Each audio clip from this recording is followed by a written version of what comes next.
بسم الله الرحمن الرحيم. الحديث الخامس والعشرون عن أبي ذر رضي الله عنه أيضا أن ناسا من أصحاب رسول الله صلى الله عليه وسلم قالوا للنبي صلى الله عليه وسلم يا رسول الله ذهب أهل الدثور بالأجور يصلون كما نصلي ويصومون كما نصوم ويتصدقون بفضول أموالهم قال أوليس قد جعل الله لكم ما تصدقون إن لكم بكل تسبيحة صدقة وكل تكبيرة صدقة وكل تحميدة صدقة وكل تهليلة صدقة وأمر بالمعروف صدقة ونهي عن المنكر صدقة وفي بضع أحدكم صدقة قالوا يا رسول الله أيأتي أحدنا شهوته ويكون له فيها أجر قال أرأيتم لو وضعها في حرام أكان عليه وزر فكذلك إذا وضعها في الحلال كان له أجر رواه مسلم. Hadis yang ke-25 dari Abi Dzar juga, semoga Allah meridhoinya, bahwasanya beberapa orang dari sahabat Rasulullah sallallahu alaihi wasallam berkata kepada Nabi sallallahu alaihi wasallam, wahai Rasulullah, telah pergi orang-orang kaya dengan membawa pahala. Mereka salat sebagaimana kami salat, dan mereka berpuasa sebagaimana kami berpuasa, dan mereka bersedekah dengan kelebihan harta mereka. Qala, berkata Rasulullah, bukankah Allah telah menjadikan bagi kalian jalan untuk bersedekah?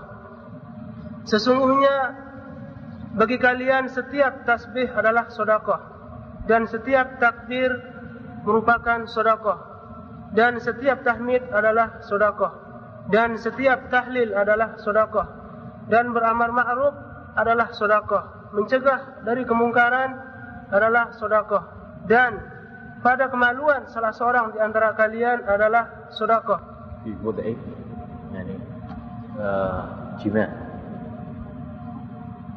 Mereka berkata, wahai Rasulullah, bagaimana dikatakan berpahala salah seorang di antara kami yang menyalurkan syahwatnya? Kemudian Rasulullah SAW berkata, bagaimana pendapat kalian apabila menempatkannya di tempat yang haram? Bukankah baginya dosa? Demikian juga apabila menempatkannya di tempat yang halal, maka baginya adalah pahala. Diriwayatkan oleh Muslim. Bismillahirrahmanirrahim. Alhamdulillahirabbil alamin. Wassalatu wassalamu ala asyrafil anbiya'i wal mursalin nabiyina Muhammad wa ala alihi wa ashabihi wa man tabi'ahum bi ihsanin ila yaumiddin, amma ba'du. Hadis yang menjadi pembahasan kita, hadis ke-25, berbicara atau temanya adalah tentang amalan-amalan atau pintu-pintu kebaikan. Oleh karenanya Al-Imam An-Nawawi rahimahullah dalam kitabnya yang lain, yaitu kitab Riyadhus Shalihin, mencantumkan hadis ini dalam kitab Abwabul Khair, banyaknya jalan-jalan kebaikan. Kita baca hadisnya, kemudian kita sedikit komentari sedikit demi sedikit. An Abi Dzar radhiyallahu anhu aidan, dari sahabat Abu Dzar juga, anna nasan min ashabi Rasulillah sallallahu alaihi wasallam, bahwasanya nas segolongan manusia, min ashabi Rasulillah sallallahu alaihi wasallam, dari sahabat Rasulullah sallallahu alaihi wasallam, qalu lin nabiyyi sallallahu alaihi wasallam, mereka berkata kepada Nabi sallallahu alaihi wasallam. Nasan min ashabi Rasulillah maksudnya adalah orang-orang fakir dari Muhajirin, sebagaimana diriwayatkan dalam Sahihain, dalam Bukhari Muslim, dari Abu Hurairah radhiyallahu anhu. Jadi hadis ini nasan min ashabi Rasulillah, siapa maksudnya? Maksudnya adalah orang-orang fakir, fuqara, miskin dari kalangan muhajirin. Dari kalangan muhajirin sebagaimana disebutkan dalam hadis Abu Hurairah yang diriwayatkan oleh Imam Bukhari dan Muslim. Dan dari sini dapat kita ambil satu faedah atau sebuah kaidah yang sering dikatakan oleh Syekhul Islam Taimiyah rahimahullahu taala, bahwasanya hendaknya bagi seorang di dalam memahami Al-Qur'an dan demikian juga dalam memahami sunnah Nabi Muhammad SAW untuk mengumpulkan, menggabungkan antara satu riwayat dengan riwayat yang lain. Ya, ini kaidah yang berharga dari Syekhul Islam Taimiyah. Kata beliau, hendaknya bagi seorang itu untuk mengumpulkan riwayat-riwayat ya, antara satu dengan yang lainnya. Karena dengan demikian kita akan tahu penafsiran hadis secara benar. Karena hadis itu, ikhwani, saling menafsirkan antara satu dengan yang lainnya. Ya, hadis itu saling menafsirkan antara satu dengan yang lainnya. Nah, kalau kita ingin memahami hadis, cara yang terbaik adalah dengan mengumpulkan riwayat-riwayat. Karena mungkin di sana ada beberapa lafaz yang dapat menafsirkan lafaz tersebut. Taib anna nasan min ashabi Rasulillah. Nas, ya, nas min ashabi Rasulillah, segolongan manusia.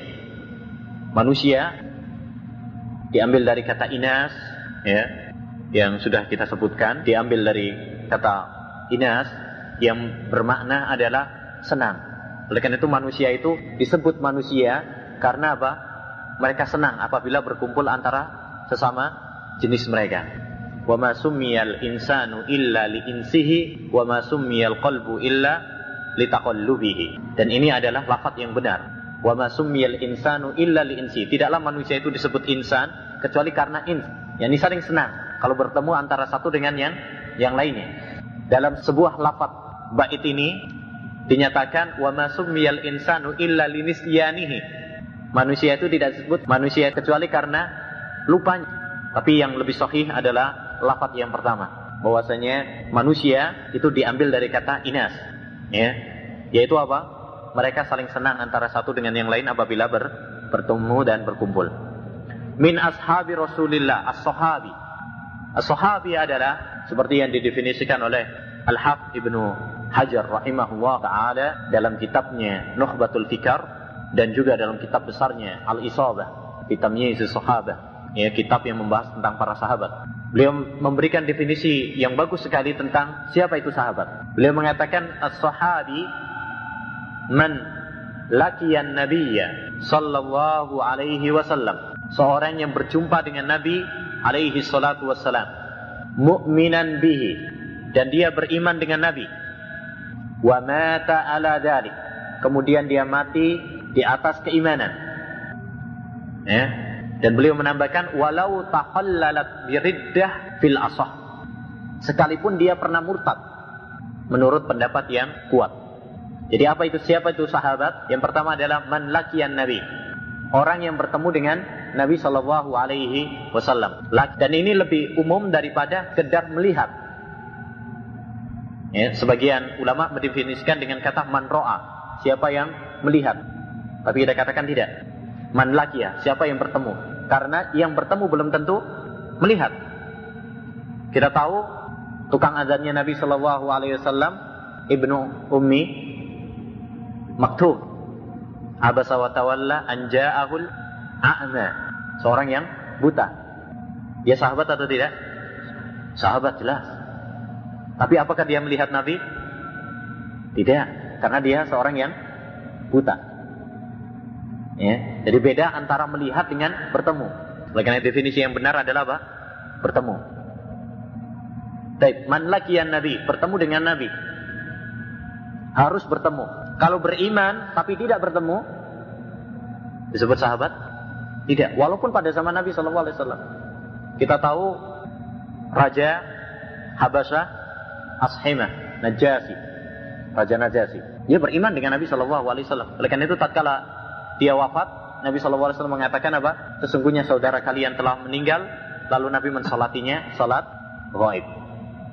Tapi apakah dia disebut sahabat? Tidak.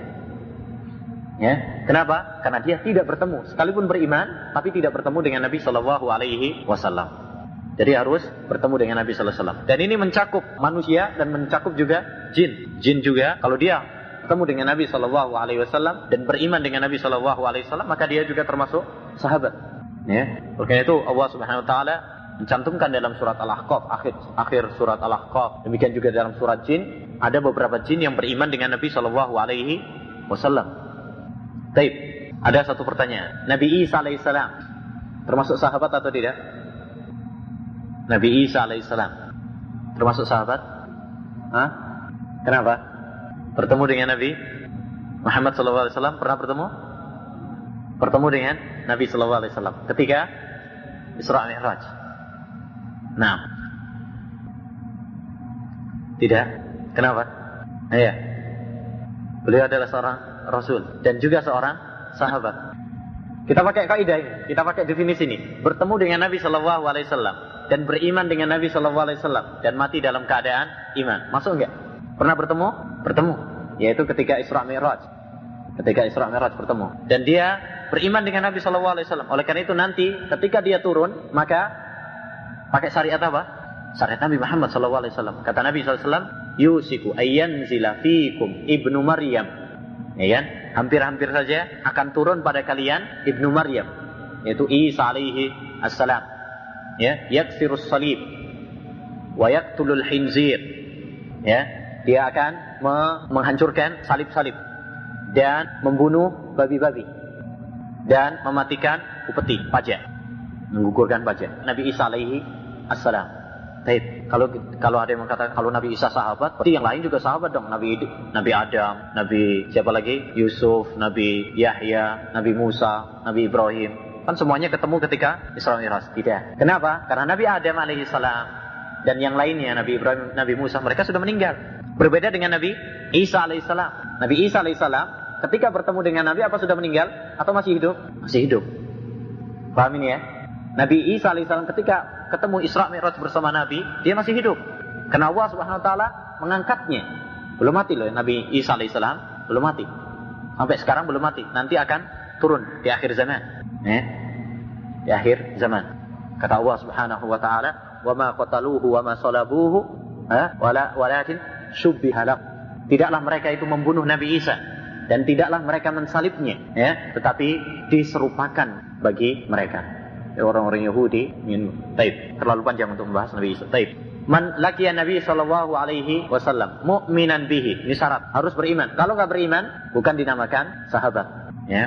Abu Jahal disebut sahabat atau tidak? Tidak. Loh, ketemu Nabi? Ya.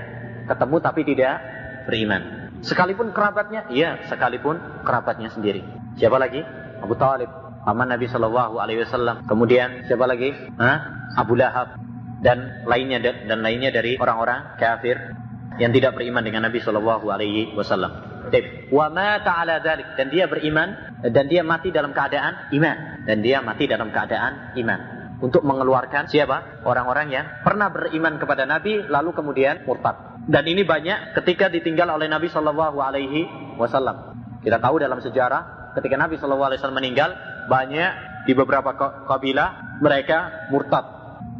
Murtad, sehingga menjadikan sahabat Abu Bakar As-Siddiq memerangi mereka. Nah, orang-orang yang murtad setelah beriman kepada Nabi sallallahu alaihi wasallam, mereka tidak disebut sahabat. Baik, ini yang disebut dengan sahabat Rasulullah sallallahu alaihi wasallam. Qalu lin-nabiyyi sallallahu alaihi wasallam. Mereka berkata kepada an-nabi, lin-nabiyyi sallallahu alaihi wasallam. An-nabi diambil dari kata naba. Ya, nabi itu diambil dari kata naba, yakni memberitakan. Oleh karena itu, Nabi sallallahu alaihi wasallam tugasnya adalah memberitakan. Dia mendapatkan wahyu,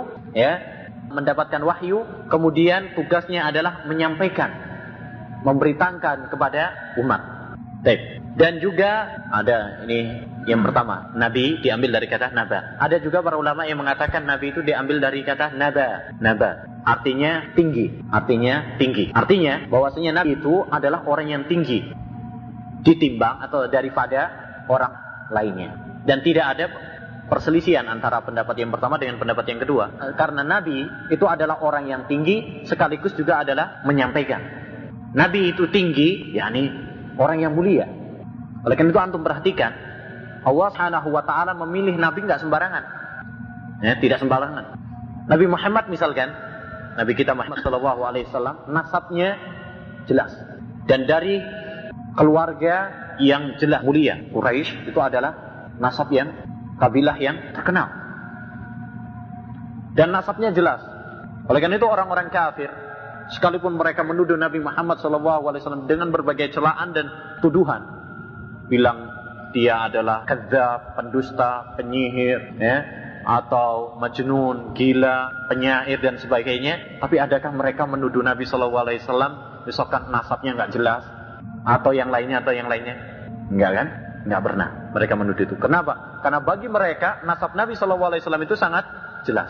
Dan ini sangat berfaedah bagi kita dalam dakwah ilallahi jalla wa'ala. Dalam dakwah ilallahi jalla wa'ala. Bahwasanya seorang itu apabila memiliki satu keistimewaan dalam keluarganya, keluarga terpandang, dalam keluarganya terkenal adalah orang yang baik, ini bagi masyarakat lebih mudah untuk menerima omongannya, lebih didengar perkataannya daripada misalkan dari keluarga yang tidak, sekalipun ini pun tidak mempengaruhi sebenarnya, tetapi dalam dakwah tidak syak lagi bahwasanya orang yang dari keluarga yang terpandang ini lebih didengar omongannya daripada yang tidak. Baik. Qalu li Nabi sallallahu alaihi wasallam. Qalu, yakni dengan suara atau tidak? Qalu li Nabi sallallahu alaihi wasallam. Qaul. Mereka berkata kepada Nabi sallallahu alaihi wasallam, yakni mengatakan dalam hati atau mengatakan dengan lisan? Dengan lisan. Kenapa? Karena kaidahnya dulu sudah saya sampaikan Pernah? Coba ingat kaidahnya. Idza utliqal qaul, maka maksudnya adalah dengan lisan. Kalau dimutlakan kata qaul atau kalam, kapan saja kita mendapati dalam hadis atau ayat ada ucapan qala atau takallam, maka maksudnya adalah dengan lidah, dengan lisan, dengan lisan. Kecuali apabila disandarkan pada hati, misalkan yaquluna fi anfusihim, mereka berkata dalam hati mereka. Nah, begini berarti mengatakan dalam hati. Tapi asalnya kalau dimutlakan begitu saja, maka maksudnya adalah dengan lisan. Ini kaidah. Taib qalu lin Nabi sallallahu alaihi wasallam, ya Rasulullah, ya Rasulullah, dhahaba ahlud dusuri bil ujur. Ya Rasulullah. Ini adalah panggilan. Dan ini termasuk adabnya para sahabat. Mereka memanggil Rasulullah dan memanggil ya Nabi Allah. Tidak dengan ya namanya, ya Muhammad misalkan. Ya Muhammad. Karena itu dilarang oleh Allah Subhanahu wa taala. Dan ini juga satu faedah bagi kita apabila memanggil ustaz, atau memanggil orang yang lebih tua daripada kita, orang tua kita, atau panggil dengan bahasa yang sesuai dengan mereka. Mereka memiliki satu kehormatan yang perlu kita hormati. Tadi qalu lin Nabi, kemudian mengatakan ya Rasulullah. Apakah ada perbedaan antara Nabi dengan Rasul? Ataukah Nabi dan Rasul sama saja? Beda. Apa bedanya? Kalau Nabi mesti Rasul, kalau Rasul belum tentu Nabi. Apa enggak kebalik? Kalau Nabi belum tentu Rasul. Kalau Rasul mesti Nabi. Tapi perbedaannya apa? Itu satu perbedaan, tapi perbedaan yang mendasar. Berarti di sini Nabi sama Rasul ada perbedaan. Nabi sama Rasul apakah ada perbedaan? Ya, jumhur ulama mengatakan bahwasanya antara Nabi dan Rasul itu ada apa? Berbeda. Ada perbedaan. Tapi apa bedanya? Nah, ini juga diperselisihkan panjang sekali. Tapi yang paling masyhur di kita, bedanya antara Nabi dengan Rasul apa? Kalau Nabi itu adalah dia mendapatkan wahyu tapi tidak diperintahkan untuk menyampaikannya kepada umat. Tapi kalau Rasul itu adalah mendapatkan wahyu dan diperintahkan untuk menyampaikan kepada umat. Begitu kan? Yang masyhur. Pendapat yang masyhur. Tapi perbedaan ini dikritik oleh sebagian para ulama. Kenapa? Bagaimana mungkin seorang nabi dia mendapatkan wahyu tapi nggak diperintahkan untuk menyampaikannya? Padahal ulama saja yang bukan nabi diperintahkan untuk menyampaikan syariat. Ulama, orang-orang yang memiliki ilmu, ya bukan nabi ini, diperintahkan dan memiliki kewajiban untuk menyampaikan dakwah. Kalau ulama saja berkewajiban untuk dakwah, berkewajiban untuk menyampaikan syariat Allah Subhanahu wa taala, bagaimana dengan Nabi kok enggak kemudian diwajibkan berdakwah? Ini adalah satu hal yang perlu ditinjau ulang. Lain itu pendapat yang benar dalam masalah ini, Nabi dan Rasul memang ada bedanya. Tapi apa bedanya? Kalau Rasul dia membawa syariat yang baru. Dia membawa syariat yang baru. Ya, dia mendapatkan wahyu dan syariat yang baru. Tapi kalau Nabi tidak. Bisa jadi dia mengikut kepada Rasul sebelumnya. Mengikut kepada Rasul sebelumnya. Tidak membawa syariat yang baru. Pendapat ini dikuatkan oleh Syekhul Islam Taimiyah rahimahullah taala dalam kitabnya An-Nubuwat, dan juga Syekhul Albani rahimahullah taala dalam kitabnya Aqidah Tahawiyah Syarh wa Ta'liq, ya, beliau menguatkan pendapat ini. Demikian juga Al-Alusi dalam kitabnya Ruhul Ma'ani menguatkan perbedaan ini. Bahwasanya antara Nabi dengan Rasul itu ada bedanya, dan perbedaannya tadi, kalau Rasul itu ada, dia membawa syariat baru, ajaran baru. Oleh karena itu, seperti Nabi Musa alaihissalam, tatkala datang Nabi Isa membawa baru. Kemudian datang Nabi Muhammad alaihissalam membawa syariat baru. Maksudnya syariat baru bukan berarti kemudian tidak, tauhidnya berbeda, tidak. Tapi maksudnya syariat baru, yakni ada beberapa perubahan. Misalkan syariat Nabi Isa alaihissalam berbeda dengan syariatnya Nabi Musa. Syariat Nabi Muhammad berbeda dengan Nabi Isa alaihissalam. Mungkin dari segi sholatnya, adapun dari tauhid, semua para rasul sama semuanya. Tidak ada perbedaan. Baik. Ya Rasulullah, wahai Rasulullah, zahaba ahlud dusuri bil ujur. Ya, ahlud duthur, yakni ahlul mal. Orang yang mempunyai harta, yakni orang-orang kaya. Bil ujur jamak dari ajr, yaitu pahala. Ya. Yusalluna kama nusalli, mereka salat sebagaimana kami salat. Yakni salat, maksudnya salat secara istilah, salat fardu. Wa yasumuna kama nasum, mereka juga puasa seperti kayak kita puasa. Yakni puasa Ramadan. Wa yatasaddaquna bi fuduli amwalihim, dan mereka bersedekah dengan kelebihan harta-harta mereka. Jadi tahu maksudnya para sahabat ini? Orang-orang fakir ini datang kepada Nabi sallallahu alaihi wasallam, kemudian apa? Mengeluh kepada Nabi sallallahu alaihi wasallam. Ya Rasul, enak teman-teman kita orang kaya. Ya, kita sholat, mereka juga sholat, sama, imbang lah, ya. Kita puasa, mereka juga puasa. Ya, tapi satu, mereka bisa bersedekah, kita tidak bisa bersedekah. Kalah kita di sini. Ini orang-orang fakir. Jadi mengeluh kepada Nabi sallallahu alaihi wasallam. Dan ini menunjukkan bagaimana semangat para sahabat Nabi sallallahu alaihi wasallam. Ini bukan hasad. Bukan berarti kemudian para sahabat ini maunya adalah hasad kepada sahabat-sahabatnya yang kaya, tidak. Tapi maksud Nabi sallallahu alaihi wasallam memberikan amalan khusus bagi mereka, orang-orang miskin yang bisa menandingi orang-orang kaya. Karena gimana nggak bisa bersedekah sebagaimana orang-orang kaya bisa bersedekah. Ya, kalau puasa ya mungkin bisa.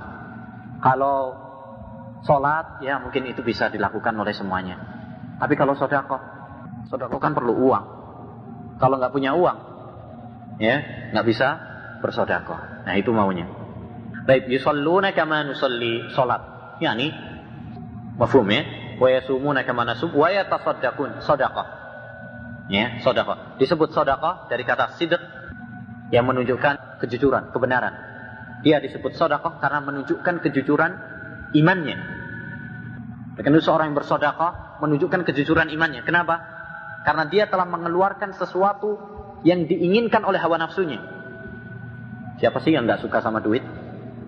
Ya, semua orang suka dengan uang. Zuyyina lin-nasi hubbus syahawati minan nisa'i wal banin wal qanatiril muqantarati minadh dhahabi wal fiddah. Dan Allah Subhanahu wa taala berfirman, al malu wal banun zinatul hayatid dunya.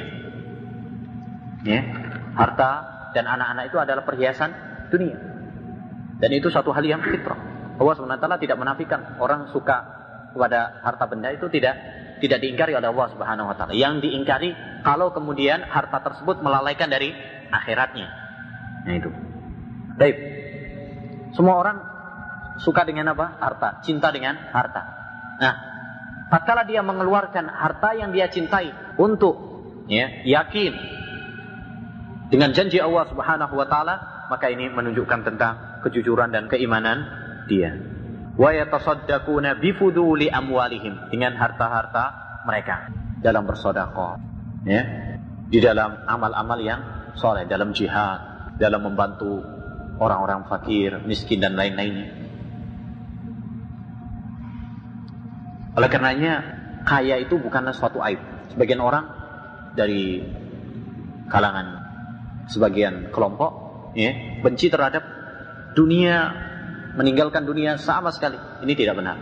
Atau membenci orang-orang yang kaya secara mutlak, ini tidak benar. Tidak benar. Orang kaya itu baik selama dia menggunakan hartanya di dalam ketaatan kepada Allah Subhanahu wa taala. Bersyukur kepada Allah Subhanahu wa taala.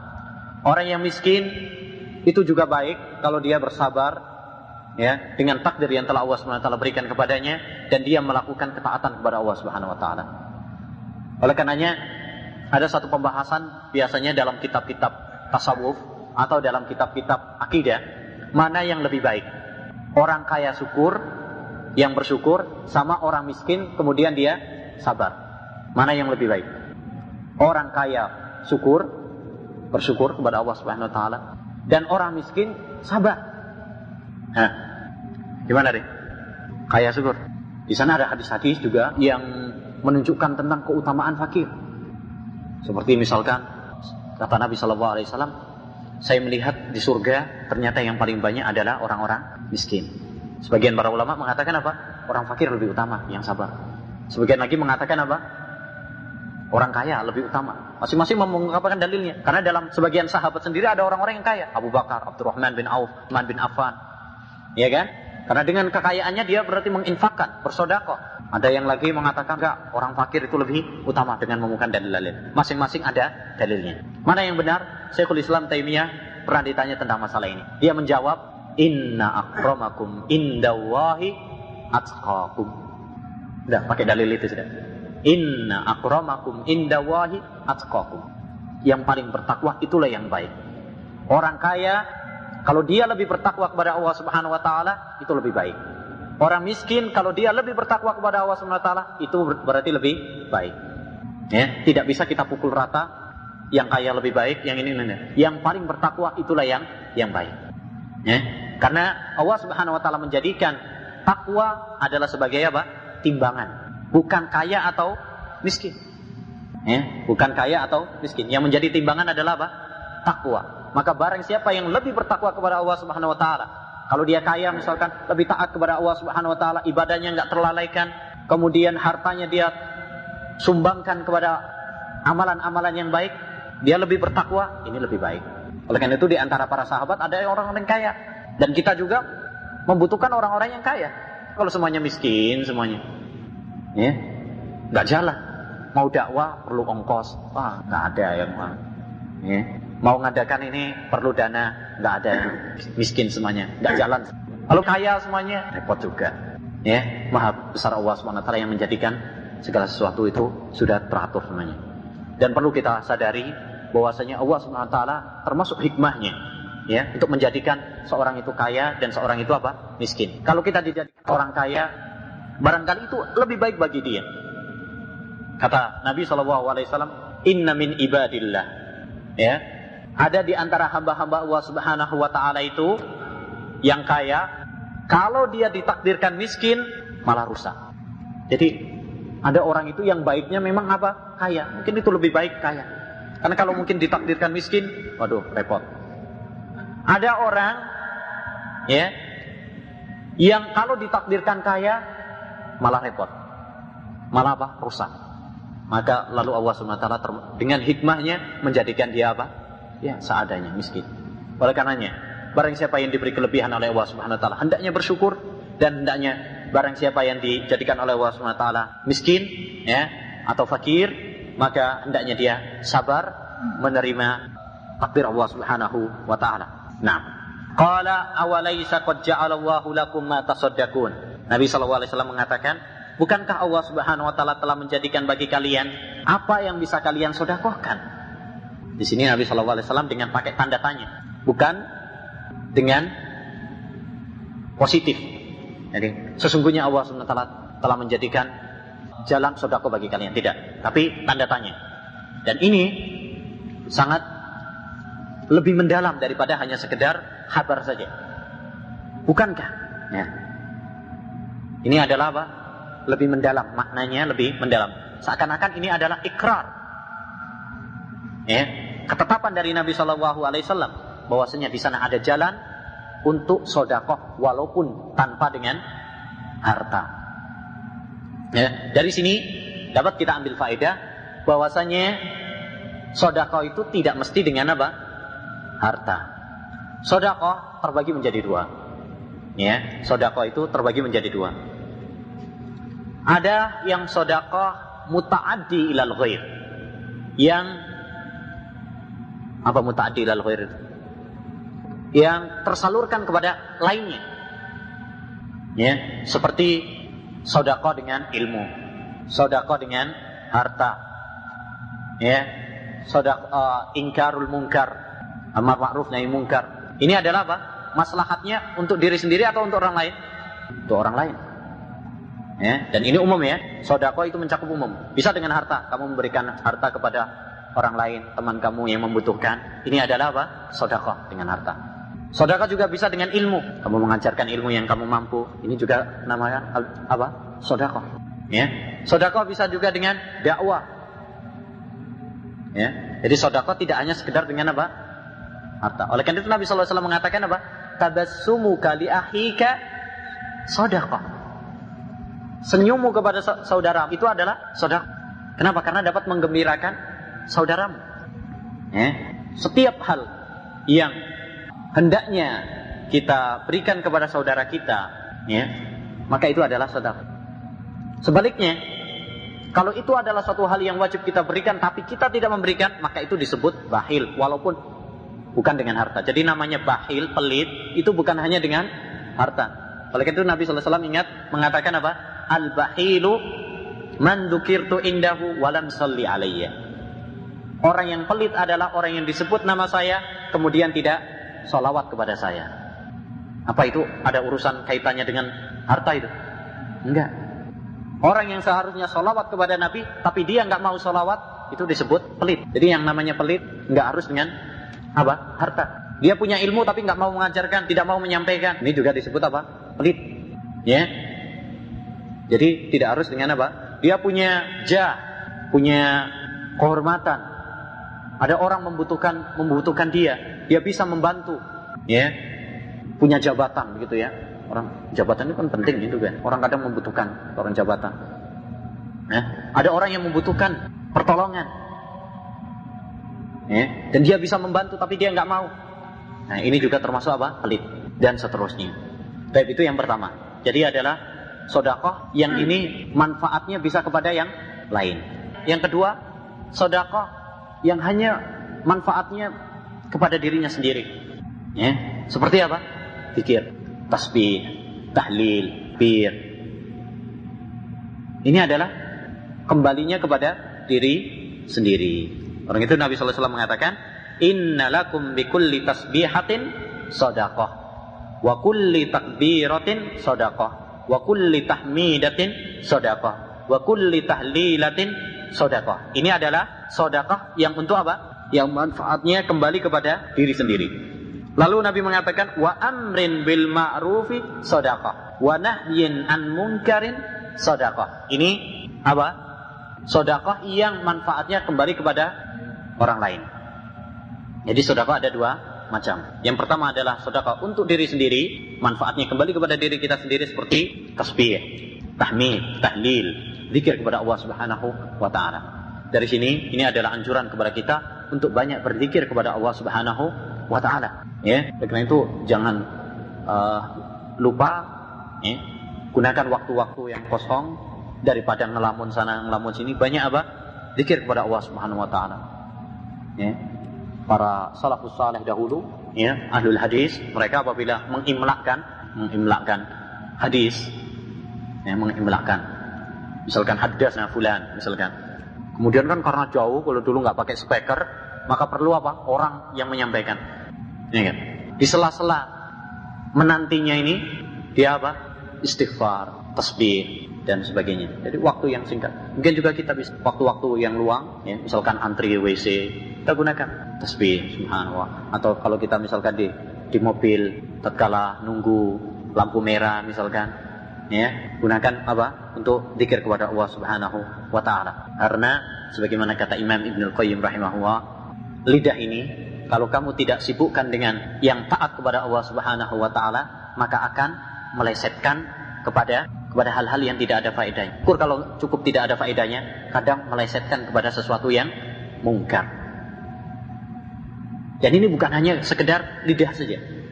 Semua kita, badan kita dan sebagainya. Kalau kita tidak menyibukkan dalam ketaatan kepada Allah Subhanahu wa taala, maka kita akan terseret kepada syahwat, syubhat dan sebagainya. Oleh karena itu, saya menasihatkan kepada diri saya dan semuanya untuk menyibukkan diri dalam ketaatan kepada Allah Subhanahu wa taala. Sibukkan dalam ketaatan kepada Allah Subhanahu wa taala. Ya. Karena kalau kita tidak menyibukkan dengan ketaatan kepada Allah Subhanahu wa taala, ya, kita akan tersibukkan oleh hal-hal yang bertentangan dengan yang diperintahkan oleh Allah Subhanahu wa taala. Baik. Innalakum bikulli tasbihah. Tasbihah itu apa? Ucapan kita subhanallah. Itu adalah sedekah. Kita mengucapkan subhanallah. Lebih bermakna lagi kalau kita mengucapkan subhanallah dengan menghayati apa? Maknanya. Subhanallah berarti kamu mensucikan Allah Subhanahu wa taala dari apa saja kemarin? Tatkala kita mengucapkan subhanallah, mensucikan Allah Subhanahu wa taala berarti dari berapa perkara? 3 perkara. Yang pertama, mensucikan Allah Subhanahu wa taala dari sifat-sifat yang kurang, sifat-sifat yang aib. Ya, sifat-sifat yang aib. Yang kedua, mensucikan Allah Subhanahu wa taala dari sifat-sifat yang kurang setelah kesempurnaan. Yang ketiga adalah mensucikan Allah Subhanahu wa taala dari menyerupakan dia dengan makhluk. Ya, kita fahami. Jadi Allah Subhanahu wa taala Maha suci, Allah Subhanahu wa taala dari kedoliman, Maha suci Allah Subhanahu wa taala dari sifat-sifat yang tercela, Maha suci Allah Subhanahu wa taala dari persis dengan makhluk dan sebagainya. Baik. Wa kulli takbiratin shadaqah. Dan setiap takbir itu apa? Ucapan kita Allahu Akbar.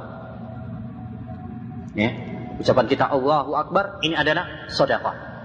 Dan lebih bermakna lagi kalau kita fahami maknanya. Ya, ingat, setiap kita mengatakan Allahu Akbar berarti Allah Subhanahu wa taala Maha besar dalam rububiyahnya, dalam uluhiyahnya dan dalam asma wa sifatnya. Oleh karena itu, pembuka salat adalah apa? Takbir. Allahu Akbar. Berarti segala sesuatu, ya, yang besar, ingat Allah Subhanahu wa taala lebih besar darinya. Ya, lebih besar darinya. Dan itu perhatikan hadis Nabi sallallahu alaihi wasallam yang mengajarkan kepada kita apabila kita naik pada tempat yang tinggi, ya, untuk mengucapkan apa? Allahu Akbar. Untuk mengingat bahwasanya sesuatu yang tinggi, yang besar, apapun Allah Subhanahu wa taala yang lebih besar darinya. Nah, selanjutnya wa kulli tahmidatin shadaqah. Tahmidah yaitu apa? Ucapan kita alhamdulillah. Alhamdulillah. Alhamdulillah. Itu memuji Allah Subhanahu wa taala. Alhamdu definisinya apa?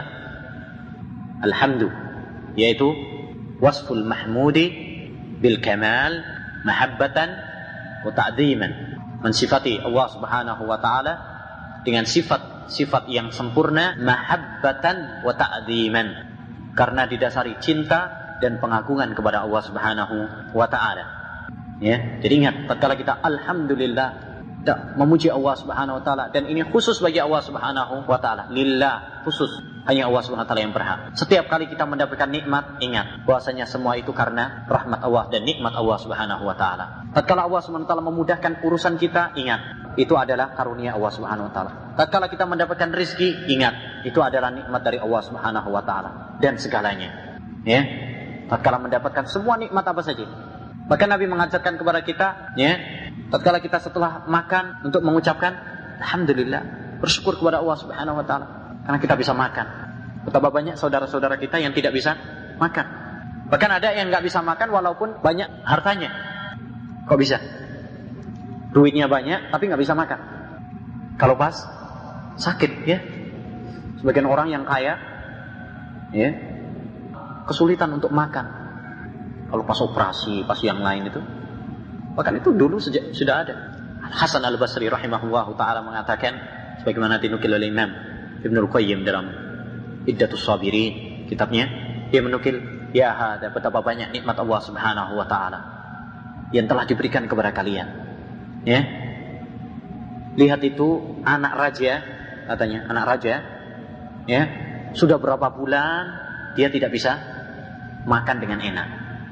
Ya, kenapa? Karena kalau dia dikasih makan keluar dari perutnya, Bukan tatkala kita bisa makan dengan alhamdulillah kita makan dari mulut keluar dengan masya Allah.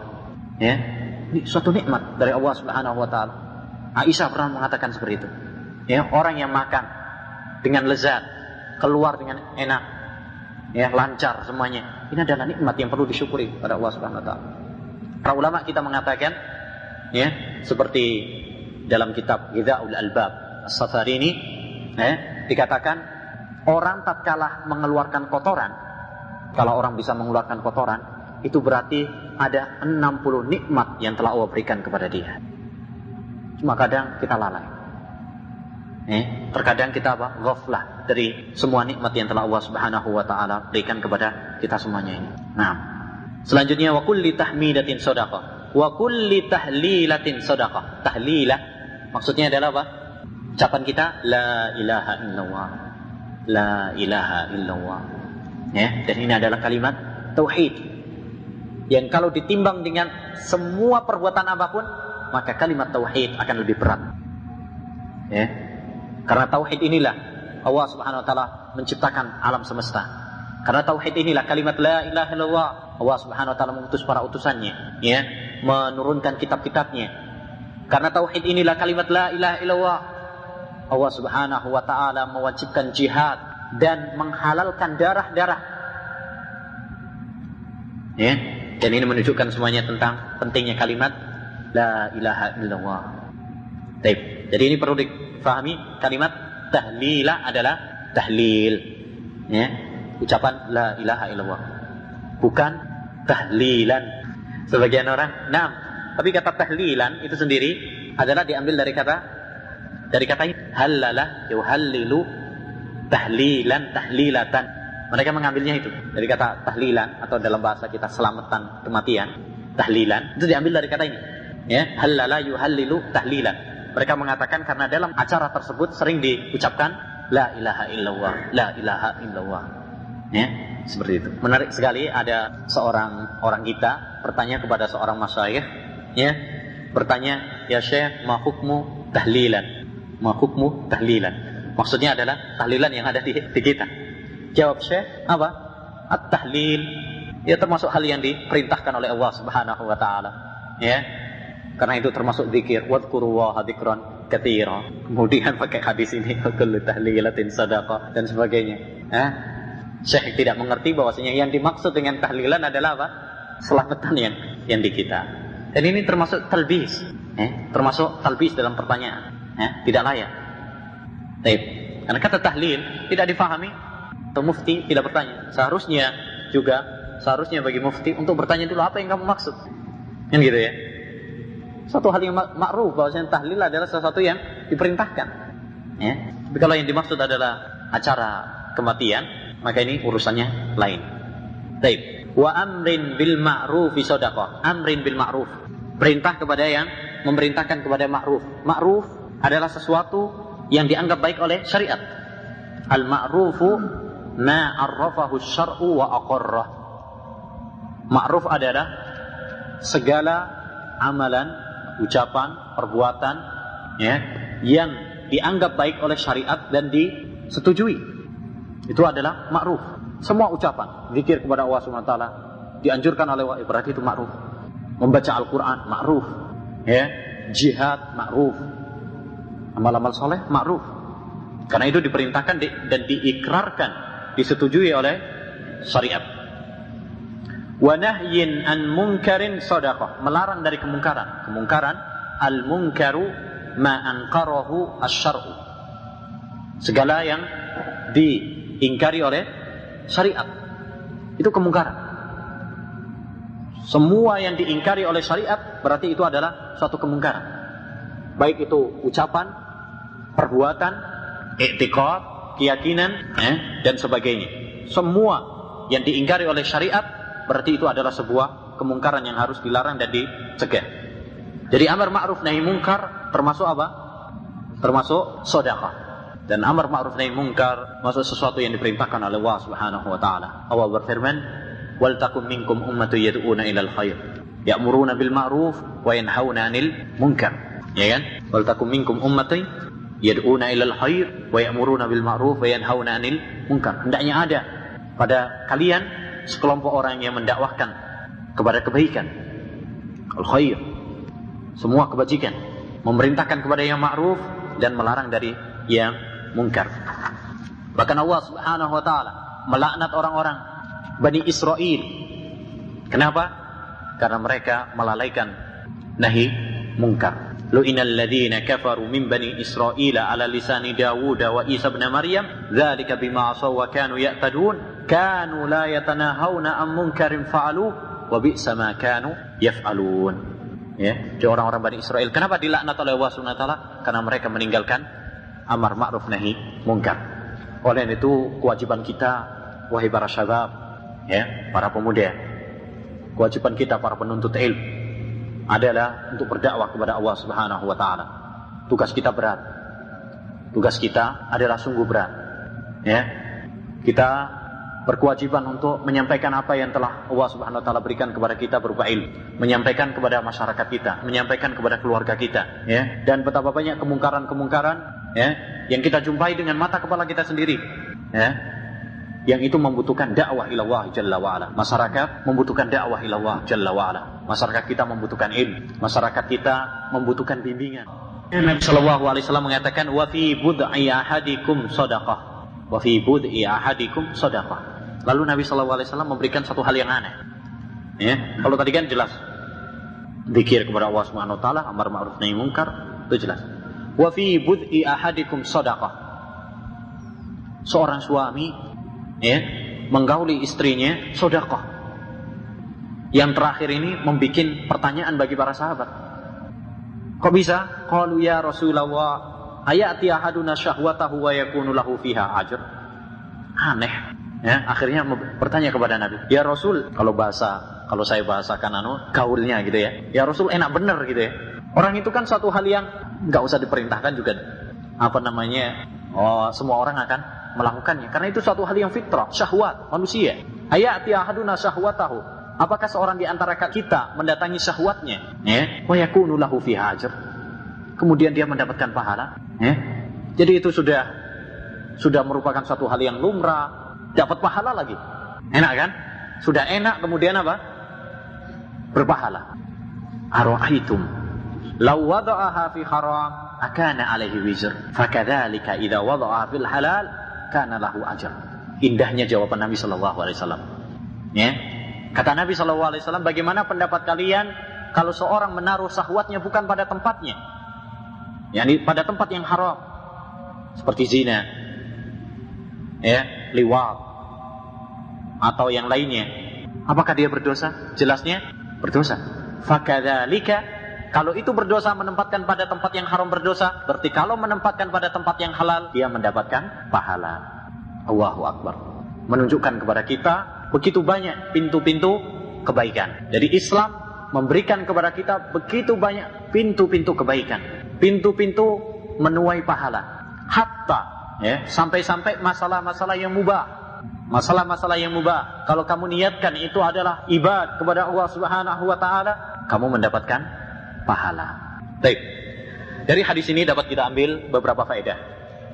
Yang pertama, semangat para sahabat Nabi sallallahu alaihi wasallam di dalam kebaikan. Di sini dapat terlihat nyata, yaitu bagaimana para orang-orang fakir muhajirin tersebut datang kepada Nabi mengeluh tentang kalahnya mereka dengan saudara-saudara mereka yang kaya. Tapi tadi sudah saya singgung, apakah ini merupakan hasad? Tidak. Ini bukan hasad, ini ghibtah. Ghibtah. Yakni, aduhai seandainya kalau mereka itu seperti teman-teman mereka yang kaya juga, sehingga bisa beramal seperti amalan mereka juga. Ini bukan termasuk hasad. Hasad itu kalau kamu berangan-angan hilangnya nikmat Allah Subhanahu wa taala yang diberikan kepada saudaramu. Itu adalah apa? Hasad. Jadi kalau kita berangan-angan nikmat yang ada pada saudara kita itu hilang, itu namanya apa? Hasad. Sekalipun apa? Sekalipun nikmat yang tadi itu, nikmat saudara kita itu tidak hilang. Bahkan tidak hilang. Ya, Allah Subhanahu wa taala kalau termasuk rahmat Allah Subhanahu wa taala, kalau ada orang itu dihasati, ya, bukan dihilangkan.